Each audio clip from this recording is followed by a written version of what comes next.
Oke, coba bayangin ini. Ada satu perusahaan, ruginya sampai 1,46 triliun rupiah. Tapi, anehnya, pendapatannya malah naik. Terus, harga sahamnya hancur, anjlok lebih dari 50% cuma dalam sebulan. Nah, ini jebakan? Atau justru peluang yang tersembunyi? Selamat datang di sesi bedah emiten kita. Hari ini kita bakal kupas tuntas PT PP Presisi atau PPRE. Yuk kita mulai? Kita langsung ke pokok permasalahannya. Ini dia angka yang bikin geger pasar. Kerugian bersih PPRE sebesar minus 1,46 triliun rupiah. Ya benar, Anda nggak salah baca. Ini tuh kayak lampu merah raksasa yang jadi pusat perhatian kita hari ini. Dan biar lebih jelas ya, ini bukan angka asumsi. Ini kutipan langsung dari laporan keuangan resmi mereka.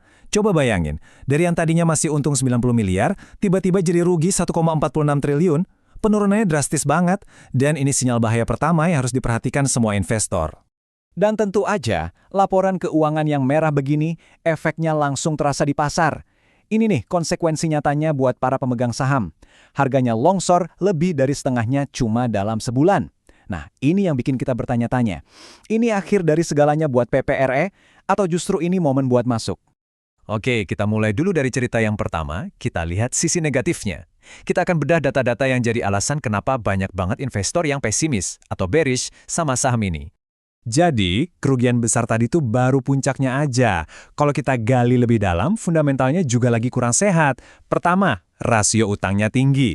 Artinya perusahaan ini lebih banyak hidup dari utang daripada modal sendiri. Ini jelas berisiko. Kedua, rasio lancarnya lemah. Artinya aset jangka pendeknya nggak cukup buat bayar utang jangka pendek. Ditambah lagi, margin laba dan imbal hasil ekuitasnya juga jelek. Singkatnya, ini gambaran perusahaan yang kondisi keuangannya lagi diuji berat. Nah, dari sini kita jadi detektif dulu. Dari yang tadinya kaget, sekarang kita coba cari tahu. Sebenarnya apa sih yang bikin rugi segede ini? Apa bisnisnya beneran bangkrut? Nah, ini dia bagian yang paling menarik. Ada paradoks di sini. Di tengah kerugian yang masif itu, pendapatan perusahaan ternyata malah tumbuh 4,1%. Aneh kan? Ini ngasih petunjuk kalau masalahnya mungkin bukan di operasional bisnis intinya. Penjualan mereka kan naik. Jadi ruginya datang dari mana dong? Dan ini dia jawabannya. Penurunan nilai aset atau yang biasa disebut impairment. Di dunia akuntansi, ini tuh manuver yang sering disebut big bad. Bayangin aja kayak lagi bersih-bersih neraca keuangan secara total dalam satu waktu. Ini beban non-tunai ya, artinya nggak ada uang yang beneran keluar dari kas perusahaan. Dan ini kejadian sekali doang, bagian dari restrukturisasi induknya, yaitu PT PP. Jadi, poin kuncinya adalah, kerugian ini bukan karena operasional harian PPRE yang gagal, tapi lebih ke riset akuntansi. Oke, sekarang kita ganti halaman. Mari kita lihat cerita kedua dari PKPR. Ini adalah cerita tentang masa depan mereka, tentang sebuah perusahaan yang lagi bertransformasi besar-besaran. Mereka nggak lagi cuma fokus di konstruksi. Nah, ini dia bukti pertamanya. Mereka dapat kontrak raksasa senilai 870 miliar rupiah dari Aneka Tambang buat jasa penambangan. Ini bukan cuma sekedar kontrak baru loh, ini adalah validasi, sebuah penegasan bahwa arah baru mereka ke sektor tambang yang marginnya lebih tebal, itu mulai kelihatan hasilnya. Dan ternyata kontrak dari ANTM itu bukan cuma kebetulan. Lihat aja momentumnya, mereka terus-terusan dapat kontrak baru di sektor tambang, termasuk proyek-proyek jumbo di Halmahera. Jadi bisa dibilang arus kas perusahaan di masa depan itu lagi dibangun di sini, di luar bisnis konstruksi mereka yang lama. Jadi secara visual, inilah wajah baru PPEER. Mereka sedang bertransformasi dari yang tadinya perusahaan konstruksi biasa menjadi pemain spesialis di jasa pertambangan yang punya potensi keuntungan jauh lebih tinggi. Oke, kita udah lihat dua cerita yang kayak langit dan bumi ya. Data keuangan masa lalu yang jelek banget, tapi prospek bisnis ke depan kelihatan cerah. Pertanyaannya sekarang, pasar lebih percaya cerita yang mana? Yuk kita lihat dari kacamata analisis teknikal. Dan inilah suara pasar saat ini. Jelas banget, nggak ada abu-abu.